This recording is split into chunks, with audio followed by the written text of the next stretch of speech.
Solocard Multiventures Limited ilé ọ̀rẹ́ àgbẹ̀ ni mò ń sọ níbi kátà ojúlówó kẹ́míkà àti fataláísà tí kìí ṣe yèèpẹ̀ ọ̀rẹ́ mi sọnù kí owó bá sọnù.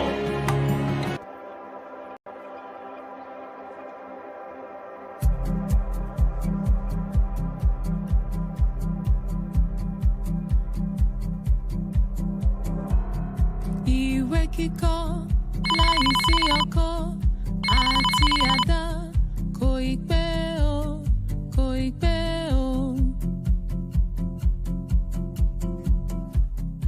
Iṣẹ́ àgbẹ̀ níṣẹ́ ilé wa, ẹni kò ṣiṣẹ́ á máa jalè. Ìwé kíkọ láìsí ọkọ àti àdá kò ì pé o, kò ì pé o. Iṣẹ́ àgbẹ̀ níṣẹ́ ilé wa, ẹni kò ṣiṣẹ́ á máa jalè.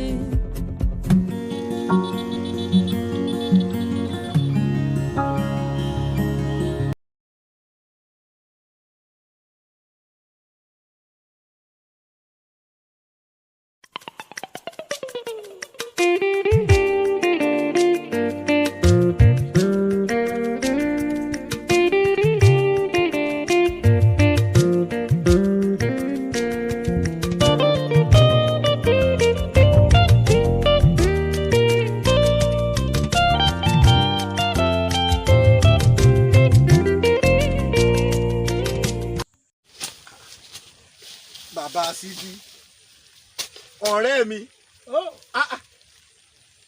níbi táyé lajú dé yìí ló tún roko àrògbá kéèké. wọ́n rò wọ́n ti sú mi mo ti fi kó tó ẹ̀mẹ́ta lọ́dún yìí. Níbo ló ti wá ra kẹ́míkà tiẹ̀? a ní lọ́dọ̀ àwọn tí wọ́n máa ń to kẹ́míkà sẹ́gbẹ́ títí ibẹ̀ mo rà. ọmọ ṣe o gbíjẹ́ tuntun kí o tò. kàṣà. sórí o ti gbọ́n pa Solocard ní tiẹ̀. Solocard nìkan ní ta ojúlówó kẹ́míkà tó o bá dọ́dọ̀ rẹ̀ kò sírú kẹ́míkà tó wá tó rí. kí ni jẹ́ èpò níwájú kẹ́míkà Solocard? ṣé lóòótọ́ ni? ṣé lóòótọ́? òótọ́ ni mo sọ fún ọ wo má jẹ́ àlọ́.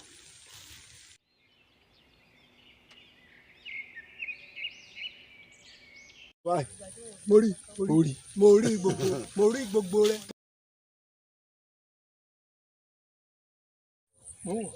kẹ́míkà Solocard. bẹ́ẹ̀ kẹ́míkà Solocard kẹ́míkà tó dáa ni.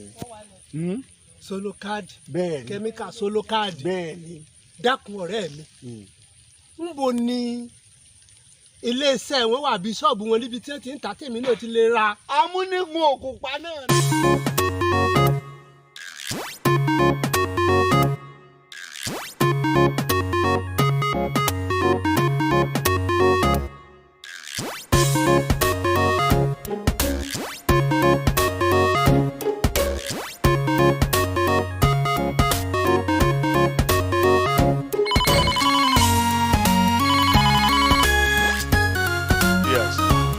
My name is Mark Olafemi, Solocard Multiventures Limited, and this is our episode where we bring to you day-to-day activities of what we do on the farm, what agricultural practice is all about, some things you need to do, what you need to do, how you need to do them, and how to do them effectively. And these are the things we do at Solocard Multiventures Limited. At Solocard Multiventures Limited, we endeavor that all our farmers are making profit, being up to date with the activities, doing it properly, getting the right results, and actually not wasting their resources. Over the times, we have discovered that so many farmers are actually wasting resources on so many things that are not necessary. As such, they believe they are doing agricultural practices. On the long run, they are actually wasting their resources. Oftentimes, the result they tend to get, they don't get it because of the fact that they didn't do it properly. And there is something that they need to put in place which they are not conversant with, or they don't even know about it at all. There is something called good agricultural practice. Good agricultural practice is a process, so to say, that governs operation on the farm. How you do your farm activities day to day, how you go about your practices, your planting, your land preparation, your maintenance, and harvest. Also, it encompasses the post-harvest losses and some other things like that. We want you to understand a concept, and the concept is this: if you know how to go about the practice properly, you will achieve a very good result. But how do you go about this? Is when you seek for knowledge. Seeking for knowledge in agriculture is an exposure. It's something that will actually make you do it properly and do the right thing at the right time. If you don't seek for knowledge, you might not get the right results. The knowledge will teach you what to do, how to do it, and doing it well. And that's what we'll talk about: good agricultural practices. In agriculture, you need to understand these principles. If you don't understand the principle, if you don't understand the principle, you will not get to the level of doing business in agriculture, which we refer to as agribusiness. Agribusiness in agriculture is understanding the concept of agriculture, playing the role of the business aspect of it, and making the right results in terms of giving you value at the end of the day. Now, the value we are talking about is when you put a seed into the ground, it germinates and you harvest. Then you sell to get money back. Like if you invest like 2 naira, you sell after the whole process, you get like 5 naira back. That is agribusiness. But when you invest 2 naira and you don't know how to invest it properly in agriculture, and you end up getting 50 kobo, that is not business. You are invariably wasting your resources. What we want you to understand is this: how you can actually invest your 2 naira, excuse me, that will bring about 5 naira for you, and you also have extra to cultivate more, which is the function of expansion. Because when your 2 naira can bring about 3 naira for you, you can think about expanding it to 4 naira to give you about 8 naira. Now, how do you go about these principles? Is you understanding the concept of agriculture, that is the good agricultural practices, and understanding the principle that governs agribusiness. Agribusiness is the most important thing that you need to focus on, also second to good agricultural practices, because it is not enough for you to effectively cultivate, but turning your results to value in terms of cash or kind is the most important thing also. And that is what we are emphasizing on at Solocard Multiventures Limited, on how you can understand the principle that governs turning your crops, your result, your fish, your cattle, whatever you have on the farm, your crop, your maize, cassava, turn it to value that you actually need at the end of the day. Because whatever you think you're doing now, you are expecting a value in return. And the value is usually cash, as the case may be here. But how do you get that value? Is what we're talking about at Solocard Multiventures Limited. We want you to see the principles that govern this thing, such that even when we teach you on how to cultivate, we should also let you understand on how to turn your results to the value you're actually expecting. Agribusiness. Over 4 episodes now, we have been making reference to agribusiness. What are we talking about? We are talking about the principles that governs you having value for your practice. Now, how do you turn your result on the farm to the value you actually need at the end of the day? Is what we are talking about in agribusiness. Over the times, we've mentioned so many principles, we've talked about so many things in agribusiness, and today we will go into it again. We have an aspect of it that we're looking into: agribusiness. Now, how do you do the business in agriculture even from the beginning? Because most persons have failed, most persons have lost their profits from the beginning of the cultivation, and so doing, they don't get money at the end of the day. Over the week, we visited some farms recently, and we realized the fact that this farm have been spending a lot of money on cultivating things. They spend so many millions. At the end of the day, the millions is not turning into millions back for them, in the sense that they spend millions, but they were getting thousands, which should not be the case. If you're spending a million, you should get about 3 million in return. If you're spending about 2 million, you should get about 3.5 million or 4 million in return, if properly done. But the truth is this: your crop you're cultivating, also the environment you're cultivating it, and the market you're accessing are major keys to you getting the value you're expecting. We have some crops that are peculiar to a particular environment, and those crops command more value in that environment, much more than some other environments. Now, also, the volume that you need per time is a function of how far you can go with your crop, or how well you can actually sell your produce. I am sure if you followed our episode, one of the episodes we talked about marketing, and in the sense that when we talk about marketing is how you turn your produce, your result, to the value you're expecting. If you don't understand the principle and concept of marketing, you might not be able to do that. In the sense that if you have maize, for instance, let me give an example. We have maize seed in the house here. Please let me have this maize seed. This is seed maize seed. I'm sure you can see properly. This is white. This is a white variety, SC719. We have the red variety as well. We have the 510 and the likes like that. Now the concept is this. I know about this maize and I know how this maize operates. It is very easy for me to sell this maize to anybody I come across, as long as the person is interested in agriculture. And how? The simple process is this. I have made research about this maize such that I know almost everything about this maize. I know that the 719 is white. I know that the 510 is yellow. I know the period of cultivation of this maize. I know the planting spacing that this maize required. And I know the number of population that an hectare can actually take. And I can also tell you the number of side of land this bag will plant. This is 2 kg. Now, when I'm talking to anybody, it is easy for me to convince the person why the person should buy this maize. I'm sure you're following me. If I have a very good understanding of the yield in return of this maize, I will start from there with the farmer. Do you know that if you cultivate this 2 kg of maize, you can actually have about 3 tons? It will catch the attention of the farmer. How are you sure I can get 3 tons? Yes, I will tell you why. This maize have resistance to armyworm. This maize can actually grow and give you full cob.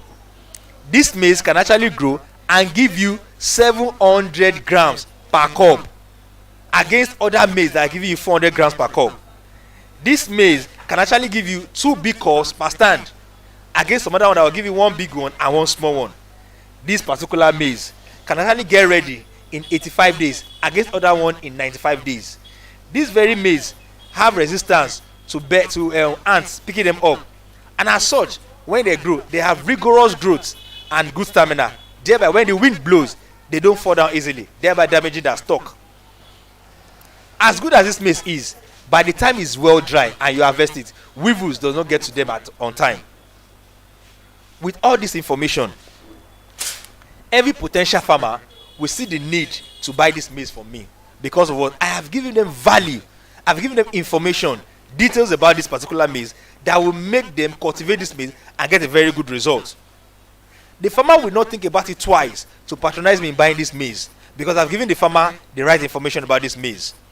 But if I don't have the information and I just walk up to a farmer, Oga, good afternoon, sir. How are you doing? You're a farmer, Oga, come and buy this maize. Go and plant this. This maize is very good. Go and plant it. And the man asks me, what is the yield of this maize? Oga, I don't know, but the maize is good. Then the farmer will think about it twice. This one that this guy is telling me there is no known. Let me go and buy the one I know. That someone has told me something about it. Now, that is marketing. And oftentimes, most of our farmers don't know how to market their product to potential buyers, and that's why they are not selling their product. It baffles me most of the time when farmers tell me they don't have a market to sell their product, or they invested their product they could not sell. Every day people eat. How come you cannot sell what you are producing? Or is what you are producing, is it a poison? As long as it is food that is consumable, eatable to anybody, both farmers and animals, then I'm rest assured that you can be able to sell your produce. I'm sure you know that 70% of the maize we cultivate in Nigeria are not being eaten by humans. Oftentimes, most of them are being fed to animals.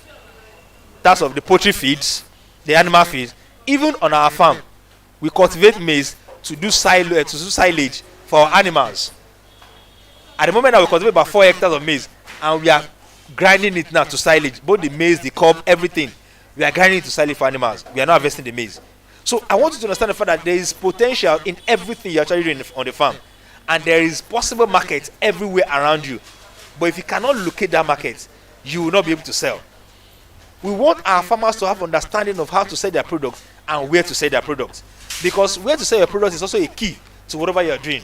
For instance, I will not be selling maize seed, and I'll now go to I should now go to maybe ShopRite, for instance, where I know everybody that comes to ShopRite comes to snap pictures, do video, do selfie, and buy 1 nylon of meat pie and bread, and be waving the line up and down. I'll now go to the shop like that, come and buy maize of seed, go and plant maize. They will not attend to me. But if I move to the environment where it's an agricultural environment, and I station an umbrella there, and I display my maize outside, before 10 persons will pass, I will see 2 potential farmers there that will partner. Oh, are you selling maize seed? Yes. Out of the 200 persons that will pass, I will see 20% that will buy maize seed from me, because I'm in the right location to sell my produce, not just seed this time around. Agricultural produce should be marketed in an environment where you can actually get the potential buyers to buy them, not just keeping them in the backyard of the house thinking people will locate you, not knowing what you have there. You need to reach out to people to let them understand the produce you have and how you actually selling. Oftentimes you might like to advertise, or perhaps the word of mouth tell the potential buyers what the benefit of the produce is. For instance, when you harvest tomatoes on your field, do not wait until the tomato is ready for harvest before you start marketing your tomato, else it will deteriorate because they are perishables. To vegetable farmers generally, tomato, cucumber, pepper, and some other things like that, you don't have to wait until the time is harvest before you now start marketing or looking for who to buy your produce. When it's about time to harvest, you have to start marketing your produce. Now you need to locate the potential market that's actually absorbing your produce. If not, you only run at loss by keeping your tomato at the back of your house. I can boldly tell you today, everything you are cultivating in your field is not enough for the people in your environment alone. But the problem is that you fail to understand or to locate those people in your environment, thereby you cannot sell your produce. As such, you have to take your produce to a very far distance to sell your produce before you can get good value. But I tell you, you can always get good value in your neighborhood. Let me give you a simple analogy. I guess I've made this example before on one of our platforms, one of our sections, and I said, you can always sell and make more profits selling your produce when you're selling to individuals, end users, than try to sell in bulk. But some persons called those times and asked, what happens if we have large volume of produce to sell? Yes, you might have to take it to a very bigger market to absorb your produce. But if you can locate the immediate market around you and endeavor to actually absorb the market around you, you will make more profit in the immediate environment than selling in bulk. A very good example is the cucumber business. We've invested in the cucumber business. We plant so many varieties of cucumber business, and we've sold cucumber in different states, as far as I'm concerned.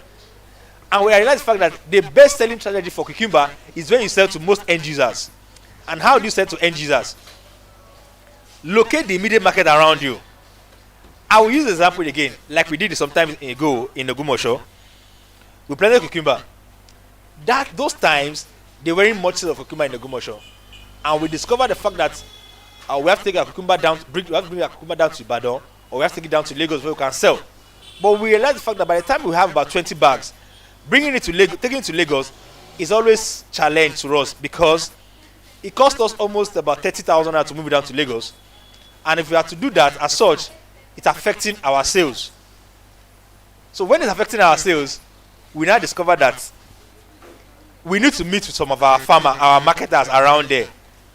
We went to town. We visited the cucumber farmers in town. What we did was the fact that cucumber farmers will not write at the top of their head that they are cucumber farmers. But how do you locate them? First of all, we went around and meet people that are selling fruits or are potential produce sellers. What do I mean by potential produce sellers? We went to people that are selling fruit. Àwọn ìyá lọ́jà, àwọn ìyá tó ń ta ọsàn, tó ń ta ọsàn, tó ń ta ọ̀gẹ̀dẹ̀, gbogbo yẹn tó máa ń lé sórí igbá yẹn, wọ́n wà ládùúgbò yín. Àwa lọ bá àwọn ìyá lọ́jà yẹn. We spoke to them. Mama, ṣebí máa ta cucumber? Wọ́n ní a ní cucumber tàbí tà fún yín. Wọ́n ní àti líbi tá ti máa ń rà, a ní kò sí yọnu, a ní kẹ́ máa rà níbẹ̀. So we went round. We were able to locate about 20 cucumber sellers. But a rìn káàkiri àríyàn èèyàn bíi 20 tó ta ọsàn, tó ta ọ̀gẹ̀dẹ̀, gbogbo bẹ́ẹ̀ àwa lọ bá wọn.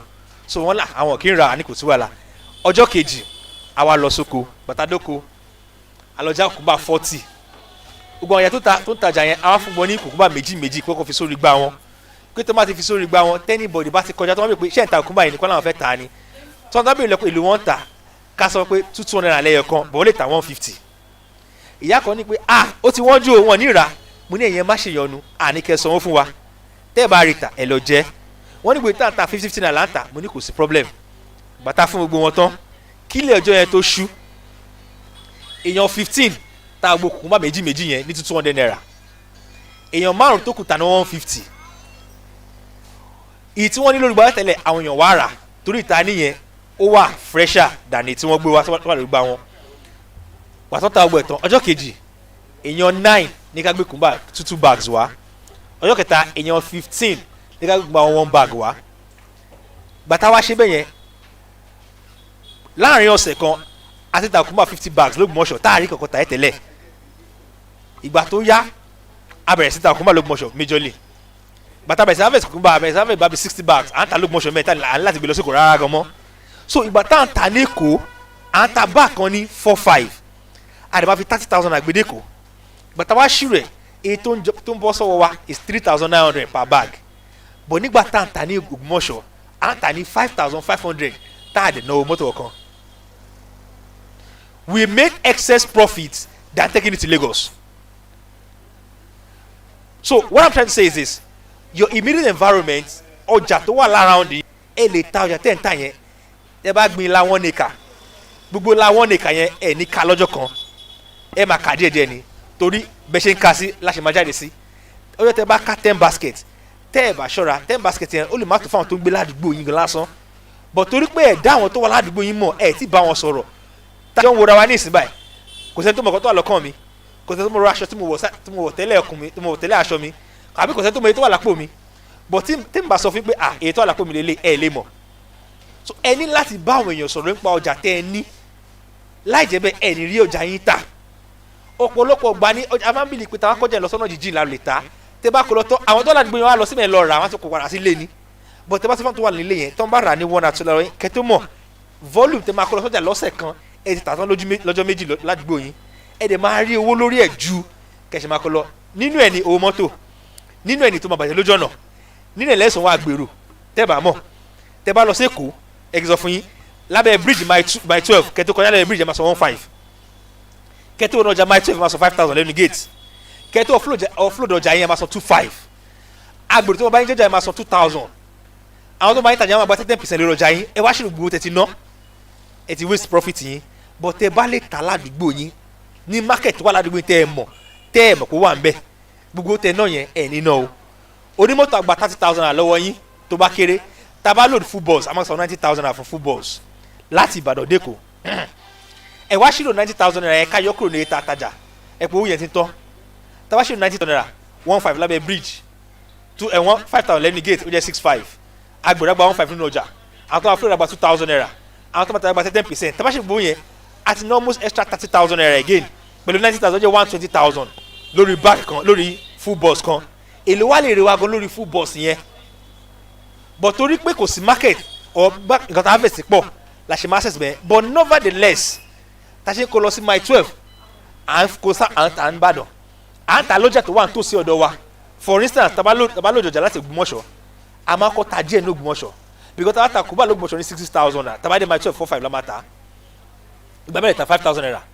torí pé láti yọ gbowó yẹn wọ́n gba 10% wọ́n gbowó lé lọ́wọ́ yín ẹni tó bá kẹ́tọ́ sọ́jà ẹ máa mọ̀ gbélé ẹ san wọlé tẹ bá ṣì gbowó yẹn káàtà ní Ògbómọ̀ṣọ́ àti káàtà ní Ìsẹ́yìn àti Ìbàdàn ó pè wá because táwọn láti Ìsẹ́yìn wá sí Ìbàdàn a lè má san ju 40,000 naira lọ but láti Ìsẹ́yìn lọ sẹ́kọ̀ọ́ a máa san 90,000 naira so ẹ wọ gbọ́ analysis tí mo ṣe fún yín nísìnyí báyìí tẹ bá lè locate ọjà tó wà nítòsí yín ẹ máa rọjà yín tà dáadáa ju àtẹ̀yìnwá ọ̀pọ̀lọpọ̀ àwọn èèyàn náà pé ọjà tó wà lára ni wọ́n lè tajà wọn jù dáná bẹ́ẹ̀ kò sọ́jà lára ni wà irọ́ ni ọjà wà tí wọ́n ná lójúmọ́ lọ́dọ̀ yín ọjà wà tí wọ́n ná lọ́sẹ̀ lọ́dọ̀ yín ọjà wà tí wọ́n ná ọjọ́ márùn-ún lọ́dọ̀ yín bọ̀ tẹ́ ẹ̀ bá ti béèrè báàlẹ̀ ṣe fẹ́ pé wọ́n ná lọ́jọ́ márùn-ún ẹ̀ ní mọ̀ tẹ́ ẹ̀ bá ti béèrè báàlẹ̀ mọ̀ pé àwọn tó máa wá rajà látẹ̀kọ̀ wọ́n máa wá sẹ́yìn wá rà tó máa fi lọ́wọ́ rà látẹ̀kọ̀ ẹ fẹ́ kúrò síkò ẹ fẹ́ ta ní 5,000 lẹ́kọ̀ọ́ wọ́n dẹ̀ fẹ́ rà lọ́wọ́ yín ní 4,000 àmẹ́ yẹn my brother ó pè yín kẹta ní 4,000 naira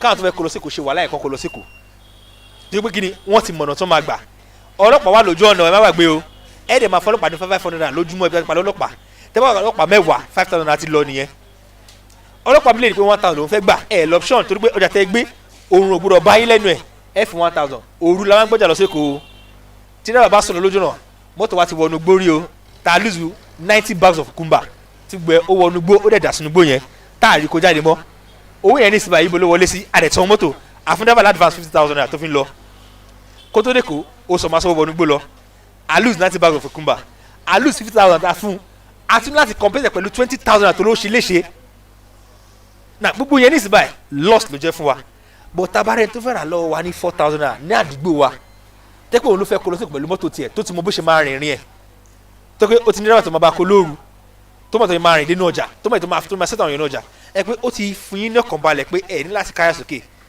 tí dẹ́rẹ́bà bá ti gbẹ́rù kó ra tó ti lóko tó lọ sóko tí dẹ́rẹ́bà fi dé kó everyone wà nínú máa ń pe driver lójú ọ̀nà mi ń lè sùn ṣe ti dé bẹ́ẹ̀ ibo lẹ dé ṣe ti dé bága ṣe ti wọ my 12 ṣe ti jẹjẹ tí wọ́n tún jẹjẹ lọ́tọ̀ mi tó máa ń balẹ̀ pé kì fine yẹn kò ṣọjà mi lójú ọ̀nà but ìwọ tó bá ní àyà gbogbo kìíní tó bá lè ṣe wáyé tó ṣe wá ṣèwádìí ọjà tó wà nítòsí ọ̀dọ̀ ẹ tó lè ta ọjà ẹ ọ̀pọ̀lọpọ̀ gbala máa ń lérò pé ta máa ń láti kó tòmátò wá dé kó ká tó lè rí ta ẹ kì í sọ̀kọ fún yín tẹ́ bá ta tòmátò ní immediate market for instance ẹ kì í ẹ̀tàn wà ń bàdàn ọjà ṣáṣá wà ń bẹ̀ ọjà bódìjà wà ń bẹ̀ ọjà mọ́níyà wà ń bẹ̀ àwọn ọjà ńláńlá tó lè gba ọjà iye ọjà tó fẹ́ kó lọ sí Èkó náà ni torí pé ọ̀pọ̀lọpọ̀ ọgbà àwọn tó wà lẹ́kọ̀ọ́ máa ń wá sí àwọn ọjà yìí wára ọjà yìí láti kó lọ sí Èkó tẹ́ ẹ bá lọ sáwọn ọjà yẹn tẹ́kọ̀ difference 500 ló wà lórí ọjà yẹn ó máa pé yín kẹ́ tà níbẹ̀ ju kẹ́ kó lọ sí Èkó lọ ọ̀pọ̀lọpọ̀ àwọn kan yìí làwọn èèyàn kì í ní àwọn yìí ò yí àwọn èèyàn tó bẹ́ẹ̀ nítorí pé wọ́n bí pé ọjà nìkan mo lè kọjá mi lọ́tọ́ àti regain irọ́ ni o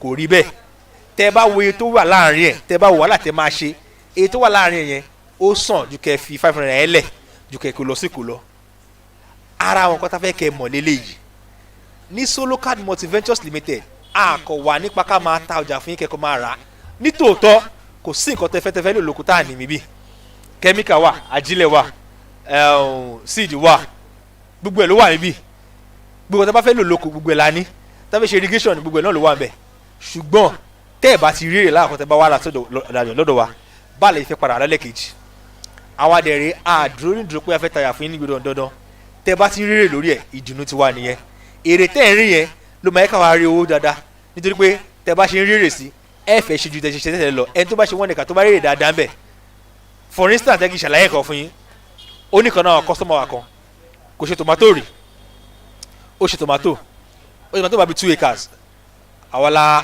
a consult fún asọ̀kò tó máa ṣe fún láti bẹ̀rẹ̀ dé parí nígbà tó dé level kan tí tomato ti ń flower máa yẹn ti ná about 2.3 million torí gbogbo bó ṣe náwó yẹn ó record ẹ̀ gbogbo tó bá rà tó bá rí kó tó fi pọ̀pù omi ó máa kọ sílẹ̀ so ó máa send record sí mi every week èyí tàti náà lélẹ̀ tí tomato ẹ̀ ṣe rí lé lọ́kàn ló pè mí lóru ní 1 òru ó láyà òun ń já pé inú 2.3 million tóun ti ná yìí 2 million ẹ̀ ń ya ni pé ṣé mo lérò pé òun máa rí òun padà mo ní pẹ̀lú timing tẹ wá yìí gbogbo síta ní kẹgbẹ́ lẹ ti gbé ẹ̀yẹn máa ọ̀rẹ́ máa róyìn padà olókè 2 weeks after pàtàkì owó yẹn ó ti ná bá 2.6 million lérò kó yẹ kò dẹ̀ tí máa harvest lẹ́yìn kan ló wá pè mí ó ní kí n jọ̀ǹtò lọ́lọ́ pé tó ń bá ní rere kó n kó má náwó mọ́ pé òun gbà pé 2.6 million ti lọ pé kó n gbà oko yẹn mo ní àṣebóko yìí dá mo ní fídíò tẹ́sẹ̀ sí mi là àṣebóko yìí ni ó ní yẹn mo ní ìkọ́ tó mú kẹ́ bá ṣe bẹ́ẹ̀ ṣe wọ́n ní yẹn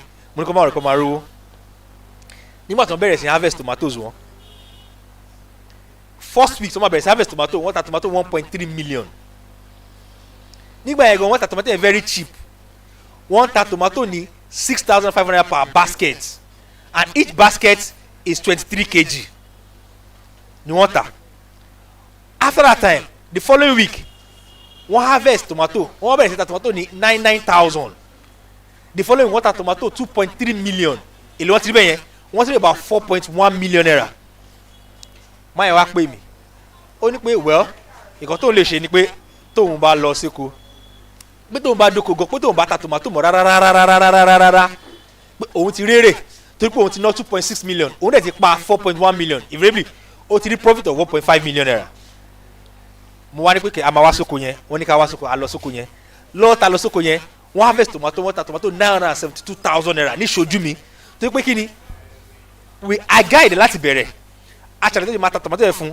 tó yẹ máa ṣe market survey the principle of marketing and everything ṣe é believe pé inú oko ẹ̀ ni mọ́tò máa ń tó sí báyìí tó tún máa ń lò tomato jáde tó yẹn kò yẹ báyìí wọ́n ń kà báàgì mi lẹ́kọ̀ọ́ 50 ẹgbẹ̀wò yín wọ́n fún lówó instantly pé bí a máa lọ tajà a padà wá fún yín lówó lọ́jọ́ yẹn lásán máa yẹn ta 920,000 920 something thousand ló tà níṣojú mi tèmi fi kúrò ń bẹ̀ ìfàlọ́jọ́ yẹn ló máa yẹn dùn báyìí ó kó yẹn sórí tébù ó ní ọ̀gá ẹ fi mí lọ́kàn balẹ̀ pé màá rówó mo dẹ̀ rí owó ṣe ni owó tó lórí tébù yẹn máa kó lọ mo ní 920,000 mo ní mi lè kó lọ ẹ̀yin lẹ́ lówó yìí eléyìí tí mo wá pé mo fẹ́ gbowó lọ yìí mo wá wo iṣẹ́ tẹ́ ti ṣe pẹ̀lú àlàyé tá a ṣe fún yín ni tí ní í ṣe dùnú ìsìn báyìí ẹ máa ní àǹfààní láti ṣe mọ̀ bí mo ṣe ń bá yín sọ̀rọ̀ yìí 2 acres ló ṣe tẹ̀lé o máa ẹ tomato 5 acres ló wà lórí oko ẹ̀ báyìí nàgbó nǹkan tó ní láti rà he has bought double of what he is doing before.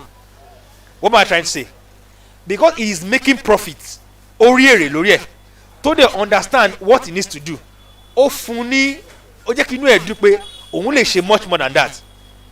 Nígbà tó ní level kangan ó ló ti sòwò láti máa ká tomato ẹ̀ pé tó máa ti ká tó yẹ kó ti tán tó máa fi débẹ̀ lọ́yọ̀ kejì pé tomato ẹ̀ ti ń jáde padà. Ọ̀gá ṣé kò ń fi dànù ni àmọ́ lè má fi dànù ẹ máa ká lọ. Ó ní ṣáà máa gbìyànjú báyìí mo ní ẹ̀yẹ má wọ̀rì ẹ máa ká ilé lọ ẹ lọ máa pèsè ilẹ̀ mi.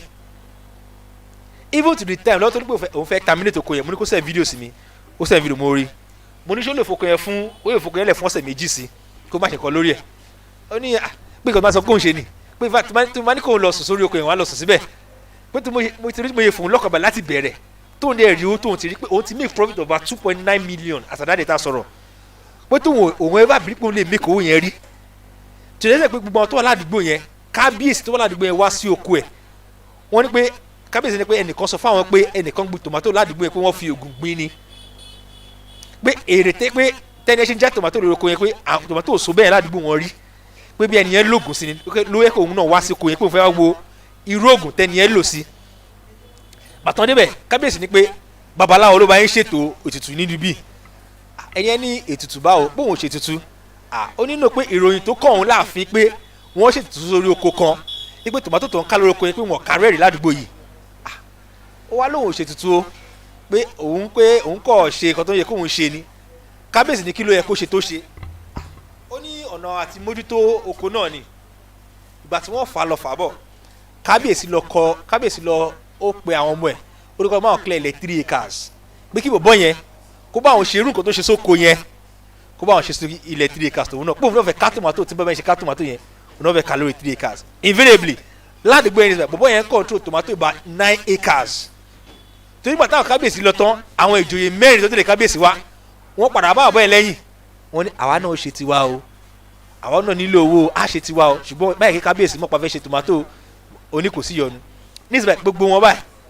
wọ́n wà lọ́rùn wọ́n báyìí tó ṣe tòmátò kí mo dúró náà sọ if you do the right thing tó yẹ kó o ṣe o ò nílò ètùtù o ò nílò any special thing tó bá ti ṣe nǹkan tó yẹ kó o ṣe ní time tó yẹ kó o ṣe tó bá ti fin nǹkan tó yẹ kó o fin ní time tó yẹ kó o fin èrè tó yẹ kó o rí wàá rí ní Solocard Multiventures Limited à ń fi àfihàn à ń jẹ́ kó yí àwọn àgbẹ̀ wa pé nǹkan tó yẹ kó wọ́n ṣe tó bá ti lè gbìyànjú láti ṣe dáadáa èrè tó yẹ kó wọ́n rí ó máa yà wọ́n lẹ́nu o lórí 1 hectare of tomato ẹ lè rí 60 tons tí ìdẹ̀ ń ṣọ̀rọ̀ ọ̀nù ìwé ọ̀rọ̀ nǹkan tẹ́ máa ṣe tẹ́ bá ṣe nǹkan tẹ́ kẹ́ ṣe ẹ máa rí àti rí à ń rí ẹ lè ṣì máa rí tẹ́yìn náà bá ṣe nǹkan tẹ́ kẹ́ ṣe so kò ń ṣọ̀rọ̀ pé bóyá ọ̀rọ̀ ọ̀nù ìwé ni ọ̀pẹ́ ẹ lè rí tẹ́ bá ṣe nǹkan tẹ́ kẹ́ ṣe ni but tẹ́ bá lo nǹkan tẹ́ kẹ́ lo at the right time tẹ́ dẹ̀ béèrè ọ̀pọ̀lọpọ̀ gbà nǹkan táwọn èèyàn máa ń rà tó lọ́ fi ń fi oko wọn nǹkan tẹ́ kọ́ rà kọ́ ni wọ́n ń lò láì tó máa ti rà tó fi kó tán kí ni ẹ̀ ló wá ń pa oko wọn wọ́n ní àkẹ́míkà táwọn ra ọ̀dà ni irọ́ báwo lè ṣe fi ni question tó máa tẹ̀lé kí lẹ rà kí lẹ fin báwo lè ṣe nígbà tẹ fin àkókò lẹ fin ọ̀pọ̀lọpọ̀ àwọn èèyàn mọ̀ pé wọ́n lè fin oko lọ́sàn gangan ẹ tó bá fin sẹpẹmẹtì tó ń fin lọ́sàn ó ń pa oko yẹn ni kò fin kòkòrò kankan because tó bá fin tán oko yẹn máa kú ni tó bá fin tán 30% oko yẹn ti kú for that day tó bá dẹ̀bẹ̀ sí fin lọ́sọ̀ọ̀sẹ̀ bẹ́ẹ̀ tó ń fin lọ́sàn bẹ́ẹ̀ ẹ wá ṣírò oko yẹn tó ń fin lọ́sẹ̀ mẹ́rin oko yẹn lè yíìdì kankan yíìdì tó bá jẹ́ bẹ́ẹ̀ máa kéré láwọn yẹn máa pẹ́ mo gbin tomato kìíní kan kò ṣe dáadáa gbẹ̀yìn tó wà lẹ́gbẹ̀ẹ́ mi gbìn orí kìíní kan èmi the question is this kí lẹni yẹn lò tí wọ́n lò táyì wo lẹni yẹn ṣe kó tó kó ṣe ọ̀pọ̀lọpọ̀ yẹn mọ̀ pé tó wọ́n fẹ́ fi okun òkúrọ̀ fi lọ́sàn àárọ̀ àbírọ̀ lẹ́ni ọ̀pọ̀lọpọ̀ yẹn mọ̀ pé tó wọ́n fẹ́ ìwọ tó bá ń dá tó bá ṣe vegetable o ní láti ṣe heavy activities within your farm lọ́sàn gangan torí ọ̀sán làwọn àwọn bees tó pollinate ló máa pollinate farms yẹn for maximum yield tó bá ti wà ní oko lọ́sàn tó bá tí oyin fò síbi tó lé ó fò síbi tó lé tó fò síbi tó lé wọ́n ìgbà síbi lẹ́ẹ̀kẹta tó bá ti lé kúrò bẹ́ẹ̀ á fò kúrò lóko yẹn ni tó bá wá ń lé wọn lójoojúmọ́ bẹ́ẹ̀ yẹn báwo ló ṣe fẹ́ pollinate kí ni ẹ̀ lọ́ọ́ fẹ́ good fruits and that's why most of the time tomato yín àtàyìn ó máa tọ́nà tó pọ̀ lẹ́yìn ọ̀sẹ̀ méjì iná ẹ̀ máa rẹ̀ ni torí pé kí ni ẹ ti lé gbọ́ àwọn bees ẹ̀ kó pollinate as such nígbà míì tábà ṣe ẹ̀wọ̀n nígbà pé ẹlẹ́rìí lọ́kọ́ sọ̀rọ̀ lọ́kọ̀ pé ẹ ṣe pé bees ló ń pollinate kí ló ṣe ẹ̀ sí greenhouse wọ́n ní no problem greenhouse most of the seeds wọ́n lò ní greenhouse kan wọ́n lò ní open field they are self-pollinated and that's why we have determinate and indeterminate seeds àwọn tó wà ní greenhouse they are self-pollinated often time ní greenhouses let me tell you a ní nǹkan tá a máa ń fi sínú àwọn flower tó wà nínú greenhouse àwọn kò yẹn ní hormones tá a ti fi sínú any flower yẹn lè jábọ́ mọ́ ó máa sustain ẹ̀. What does that mean? Artificial insemination la ń ṣe fún wọn ó dàbí tí bees bá pollinate ní kí ni tá a máa fi sínú flower yẹn, and as such flower yẹn ní kí ni it will give you good fruit kò dẹ̀ ní ṣe kí ni kò ní kú. Ọ̀pọ̀lọpọ̀ àwọn kí ni ò yá àwọn àgbẹ̀. Everything about farm there's no magic involved, the same practices ni but tẹ́ bá ti lè ṣe dáadáa you will make money out of it. What am I trying to say? Agri-business practice is tẹ́ bá ti understand nǹkan tẹ́ ẹ kẹ́ ṣe kò sí ni ẹ máa rí owó tó yẹ kẹ́ rí lórí oko, but tẹ́ bá ti ṣe dáadáa ẹ lè rí owó yẹn, so nǹkan tẹ́ bá fún lẹ máa rí, tẹ́ bá ti fún nǹkan tó need ẹ lè rí nǹkan o. But let me amaze you, there is still time for you to make maximum profit on your agricultural practice, not minding how much you've wasted before. There is room for change and there is room for improvement if only you can pay attention to details. As Solocal Ventures Limited, we are making everything possible for you to have these deals, for you to make maximum results, and we're always there for you at any time. Our numbers are displayed on the screen. Our WhatsApp number is there, our mail is there, our website, you can check anything. Reach out to us on any platform. We can always recommend, provide and create solutions to whatever needs in your farm. Every problem has a solution if only you can seek for that solution. Till we see you again next week, my name is Makulu Afemi for Solocal Ventures Limited. Bye for now. Thank you.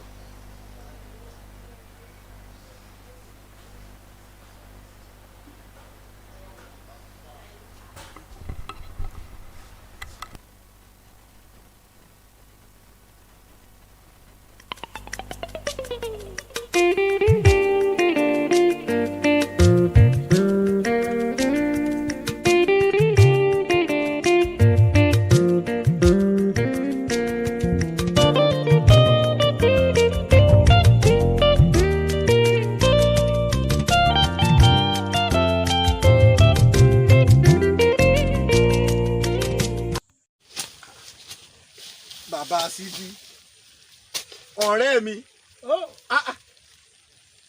níbi táyé lajú dé yìí ló tún roko àrògbá kéèké. wọ́n rò wọ́n ti sú mi mo ti fi kó tó ẹ̀mẹ́ta lọ́dún yìí. níbo ló ti wá ra kẹ́míkà tiẹ̀? a ní lọ́dọ̀ àwọn tí wọ́n máa ń to kẹ́míkà sí ẹgbẹ́ títì ibẹ̀ mo rà. ọmọ ṣe o àgbárí bíjà tòtò kí o tò. kàṣà. sórí o ti gbọ́n pa sólókàdì ń tiẹ̀.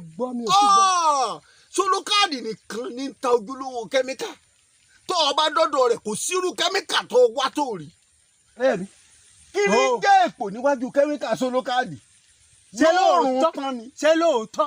òótọ́ ni mo sọ fún ọ wo má yá lọ.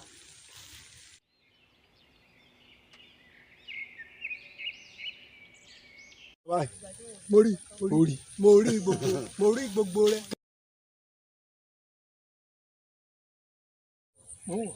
kẹ́míkà sólókàdì. sólókàdì. bẹ́ẹ̀ kẹ́míkà sólókàdì kẹ́míkà tó dáa ni. sólókàdì. bẹ́ẹ̀ ni kẹ́míkà sólókàdì. bẹ́ẹ̀ ni. dákun ọ̀rẹ́ mi níbo ni iléeṣẹ́ wọn wà bí ṣọ́ọ̀bù wọn níbi tí wọ́n ti ń ta tèmi náà ti lè ra. amúnigun ògùnpá náà ni. ògùnpá ń bẹ̀rù. nọ́mbà 57. nọ́mbà 57. bẹ́ẹ̀ ni tọ́ ọ bá ti dé amúnigun ògùnpá. bẹ́ẹ̀ ni tọ́ ọ bá ti débẹ̀ ó ti rí ilé wọn báyìí wọ́n kàn wọ́ ọbẹ̀ lọ mú yìí tó wù ọ́. ọ̀rẹ́ mi àgbẹ̀ ti di rọrùn. tèmi ti dá a lọ́dún yìí. yá lọ ọ̀rẹ́.